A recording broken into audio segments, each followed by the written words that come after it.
Hello my dear students, कैसे हैं? I hope you will fit and fine. Today we are going to solve your exercise chapter number 4 class 8 agriculture. So let's start now. Question number first is what is agriculture. कृषि क्या होती है? What is agriculture? Answer is agriculture is a primary activity which includes growing of crops, fruits, vegetables, flowers and rearing of livestock. कृषि क्या है? प्राथमिक activity है, primary activity है, जिसमें क्या क्या शामिल है? which includes growing of crops, fruits, vegetable, flowers, जिसमें फसल को उगाना, फलों को, सब्जियों को उगाना और जानवरों को पालना. It is also known as farming. इसको फार्मिंग भी कहा जाता है. Okay, so it is all about agriculture. Question number second is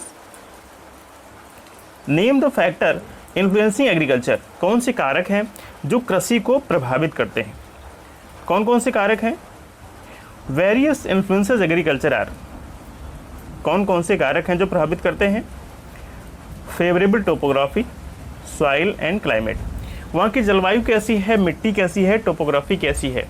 ठीक है, तो ये चीज़ें क्या करती हैं? किसी भी पर्टिकुलर क्षेत्र की एग्रीकल्चर को अफेक्ट करती हैं, प्रभावित करती हैं. Next question is what is shifting cultivation. What are its disadvantages. Shifting cultivation क्या होती है और इसके क्या डिसएडवांटेजेस हैं, मीन्स इसके क्या दुष्परिणाम या नुकसान है. क्या होती है शिफ्टिंग एग्रीकल्चर? शिफ्टिंग कल्टीवेशन और slash and burn cultivation. Shifting cultivation को स्लैश एंड बर्न भी कहते हैं. स्लैश मीन्स काटना और बर्न मीन्स जलाना.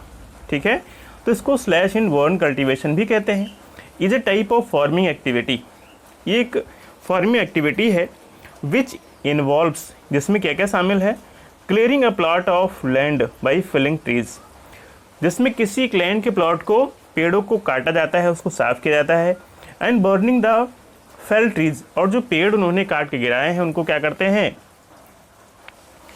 जला देते हैं उसी में. Mixing the ashes with soil. उनकी जो राख होती है उसको उसमें मिट्टी में मिला देते हैं. And then grow crops like maize, yam, potato and cassava. फिर उसमें क्या करते हैं? इन फसलों को उगाते हैं. On the cleared land. जो जमीन उन्होंने साफ की है उस हिस्से पे. After the soil loses it's fertility. जब ये जमीन अपनी उर्वरा शक्ति को लूज कर देती है, खो देती है. The land is abandoned. तो जमीन को छोड़ दिया जाता है, परित्यक्त कर दिया जाता है. And the cultivator moves on a new plot. और जो वहाँ खेती करते हैं, कृषि करने वाले लोग हैं, वो एक नए प्लॉट की तरफ चले जाते हैं. इसके नुकसान क्या हैं? This type of farming has the following disadvantages. क्या नुकसान है? After some time the land lose its fertility. कुछ समय बाद जमीन क्या करती है? ज़मीन अपनी उर्वरा शक्ति खो देती है. Soil erosion. पेड़ों को काट देते हैं. तो आपने पढ़ा होगा जो रूट्स होती है पेड़ों की, वो मिट्टी को ग्रिप करती है, पकड़ती है.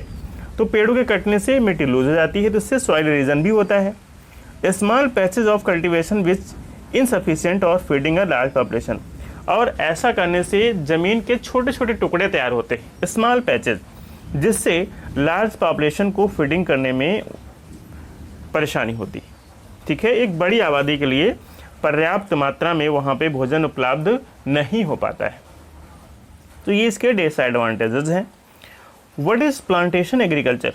प्लांटेशन एग्रीकल्चर क्या होती है? क्या होती है? Plantation agriculture is a type of commercial farming where a single crop of tea, coffee, sugarcane, cashew, rubber, banana और कॉटन इज ग्रोड. प्लांटेशन क्या, एग्रीकल्चर क्या है? टाइप ऑफ कमर्शियल फार्मिंग है. इसको वाणिज्यिक पर्पज से किया जाता है और इसमें सिंगल क्रॉप जैसे चाय, कॉफ़ी, सुगरकेन, कैश्यू, रबर, बनाना इत्यादि फसलों को उगाया जाता है.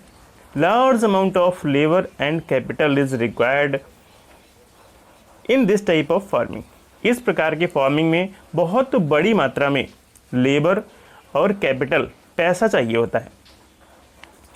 The produce is either processed on the farm itself और नियर बाई फैक्ट्रीज, और जो इसमें प्रोड्यूस होता है इसको स्वयं खेतों में ही प्रोसेस कर लिया जाता है अथवा फैक्ट्रीज में ले जाया जाता है। Major plantation are found in the tropical regions of the world के जो ट्रॉपिकल रीजन्स क्षेत्र हैं इस प्रकार की फसलें वहाँ पाई जाती हैं, like rubber in Malaysia, coffee in Brazil, T in India and Sri Lanka. Okay, next is name the fibre crops and name the climatic condition required for their growth. Fibre crops कौन कौन सी होती हैं, उनके नाम बताइए, और उनको उगाने के लिए कौन कौन सी क्लाइमेटिक कंडीशंस की आवश्यकता होती है। कौन कौन सी फाइबर क्रॉप्स हैं? जूट एंड कॉटन, ये दो मुख्य फाइबर क्रॉप्स हैं। The climatic condition required for their growth are, ऐसी फसलों को उगाने के लिए क्लाइमेट की कौन कौन सी कंडीशंस की आवश्यकता होती है। जूट, जिसको आपने पीछे पढ़ा, इसको गोल्डन फाइबर भी कहा जाता है। High temperature more than 25 degree Celsius, heavy rainfall, warm and humid climate. ऐसा क्लाइमेट चाहिए जूट की फसल के लिए। कैसा? High temperature, heavy rainfall, warm and humid climate for jute production. And for cotton, high temperature around 30 to 40। इसका high temperature कितना? 25 degree के आसपास। लो rainfall, most importantly 210 Frost free days. लो रेनफॉल चाहिए और कम से कम पाला या तुषार रहित, मीन्स 200 से 210 दिन तक पाला या तुषार न पड़े, ऐसे देश चाहिए। एंड ब्राइट सनशाइन, और तेज धूप, ब्राइट चमकीला सूरज, means lot of cloud free sunny days. इसका मतलब ये बहुत सारे ऐसे दिन जिसमें बादल ना हो और धूप निकलती रहे। Days is essential for cotton growing. तो इस प्रकार की कंडीशन आपको चाहिए कॉटन ग्रोइंग के लिए।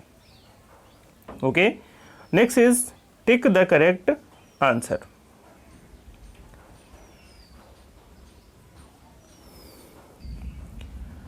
First one is horticulture means, horticulture का मतलब क्या होता है? Growing of fruit vegetable, primitive farming या ग्रोइंग ऑफ व्हीट। इसका मतलब होता है growing of fruit and vegetable, this is called horticulture. Okay, जो फ्रूट्स और वेजिटेबल की खेती करते हैं इसको हार्टिकल्चर भी कहते हैं। गोल्डन फाइबर्स अभी हमने बताया कौन सा है? जूट। जूट को गोल्डन फाइबर कहा जाता है। ओके, नेक्स्ट इज कॉफ़ी में ब्राज़ील का फर्स्ट प्लेस है। ठीक है, कॉफ़ी प्रोडक्शन में ब्राज़ील लीड करता है। Okay, next is give reasons, कारण बताइए। In India agriculture is a primary activity. Bharat में एग्रीकल्चर प्राइमरी एक्टिविटी है, ऐसा क्यों है? क्या रीज़न है? Reason is this, 2/3 of India's population is dependent upon agriculture. Bharat की 2/3 आबादी कृषि पर डिपेंड करती है। Hence in India agriculture is a primary activity, इसीलिए कृषि भारत की प्राइमरी एक्टिविटी है। This is the main reason. A large number of population, a large number of people depends on agriculture. ठीक है, तो इसीलिए जो कृषि है वो प्राइमरी एक्टिविटी है। Different crops are grown in different regions. अलग अलग फसलें अलग अलग क्षेत्रों में क्यों उगाई जाती है, इसका क्या कारण है? Different crops are grown in different regions because growing of crops depends upon the geographical condition. क्योंकि फसलें उगाने की जो कंडीशन है वो किस पे डिपेंड करती है? कुछ भौगोलिक दशाएं होती हैं, geographical condition, demands of produce, जो उत्पाद हो रहा है उसकी मांग कितनी है वहाँ उस क्षेत्र में, labour and level of topograph, technology, technology की लेवल स्तर क्या है, लेबर की क्या स्थिति है, मिलते हैं नहीं मिलते हैं, फेवरेबल टोपोग्राफी ऑफ सॉइल, ज़मीन कैसी है, क्लाइमेट ऑफ ऑल्सो, जलवायु कैसी है, ये सारे कारक होते हैं। Play an important role in selection of crops be grown in that area. तो ये सारी कंडीशंस हैं, ये डिपेंड करती हैं कि उस क्षेत्र में कौन सी फसल उगाई जा सकती है, इसीलिए अलग अलग क्षेत्रों में अलग अलग फसलें उगाई जाती हैं। Distinguish between the following, primary activity and territory activity. इनमें अंतर बताइए, प्राइमरी एक्टिविटी और टेरिटरी एक्टिविटी में क्या अंतर है? Connected with the extraction and production of natural resources. जो प्राइमरी एक्टिविटी होती है ये प्राकृतिक संसाधनों से जुड़ी होती है, जैसे एग्रीकल्चर और फिशिंग। टेरिटरी एक्टिविटी क्या होती हैं? Provide support to the primary and secondary sector. Territory activity क्या करती हैं? ये प्राइमरी सेक्टर को और सेकेंडरी सेक्टर को हेल्प करती हैं, जैसे ट्रांसपोर्ट, ठीक है, कैपिटल अवेलेबल कराना। तो ये सारा जो वर्क है ये टेरिटरी सेक्टर में आता है। जैसे फॉर एग्जांपल दिया है services such as banking and transport. Next is substance farming and intensive farming. Substance farming क्या होती है? Practice to meet the needs of the farmers family. किसान के परिवार की जो आवश्यकताएं होती हैं उनको पूरा करने के लिए involves the use of low level technology. इसमें टेक्नोलॉजी के निम्न स्तर को यूज किया जाता है and house hold labour for producing a small output, ठीक है, और घर के सभी सदस्य मिलकर उसमें वर्क करते हैं। ये होती है substance farming. Intensive a type of substance farming, ये भी एक प्रकार की क्या है? सब्सटेंस फार्मिंग का दूसरा स्वरूप है।